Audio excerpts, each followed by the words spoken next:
New York, Chicago, Los Angeles, গত কয়েক সপ্তাহে আমেরিকার বড় বড় শহরে দেখা যাচ্ছে বিক্ষোভ।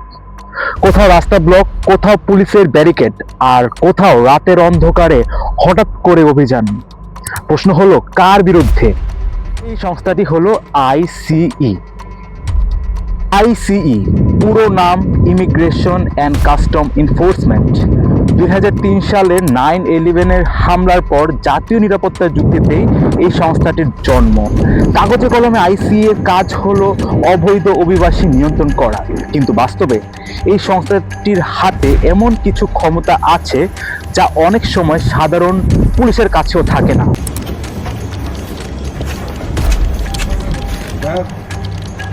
What was the name on this guy? চাইলে কাউকে বাসা থেকে, কর্মস্থল থেকে বা রাস্তা থেকেও আটক করতে পারে। অনেক ক্ষেত্রে বিচারক, জুরি বা পূর্ণ ট্রায়াল ছাড়াই মানুষকে পাঠিয়ে দেওয়া হয় ডিটেনশন সেন্টারে। এখানেই প্রথম প্রশ্নটি ওঠে, এটা কি শুধু আইনের প্রয়োগ নাকি ক্ষমতার অপব্যবহার? আইসিই এর বাজেট প্রায় 9 থেকে 10 বিলিয়ন ডলার প্রতি বছর এর ভেতরে তারা ইনভেস্ট করছে, এবং তাদের অধীনে কাজ করছে প্রায় 20,000-এর অধিক কর্মী। So this is not a small agency at all. ICE এত বিশাল ক্ষমতা পাওয়ার ফলে আইসিই এর এনফোর্সমেন্ট এখন অনেক বেশি ইন্টেরিয়র রেড দিচ্ছে। 2022-2023 এই পুরো সময়টাতে আইসিই প্রায় 1,40,000-এর অধিক মানুষকে ডিপোর্ট করেছে। আইসিই এর ভয়াবহতা শুধু ডিটেনশনের না, ডিটেনশনের আগে গ্রেফতারের সময় এরকম ভয়ানক ঘটনা ঘটেছে।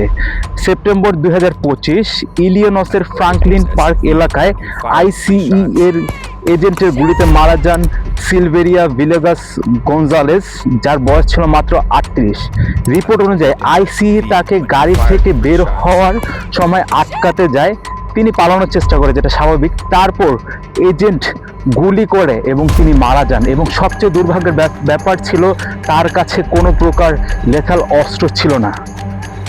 ঘটনাটি খুব বড় হেডলাইন হয়নি, কিন্তু প্রশ্নটা কঠিন। ইমিগ্রেশন এনফোর্সমেন্টের সময় যদি মানুষ গুলিতে মারা যায়, তাহলে সেটা কি শুধু পলিসি ইস্যু থাকে, নাকি এটা হয়ে যায় একটি সিরিয়াস হিউম্যান রাইটস কনসার্ন?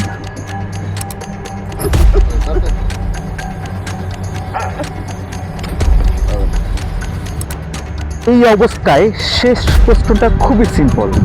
আইনের প্রয়োগ দরকার, কিন্তু যদি এনফোর্সমেন্ট সিস্টেম বারবার পরিবার ভাঙে, মানুষ কাস্টাডিতে মারা যায়, স্বচ্ছতা কমে যায়, তাহলে সরকারের দায়িত্বটা কি?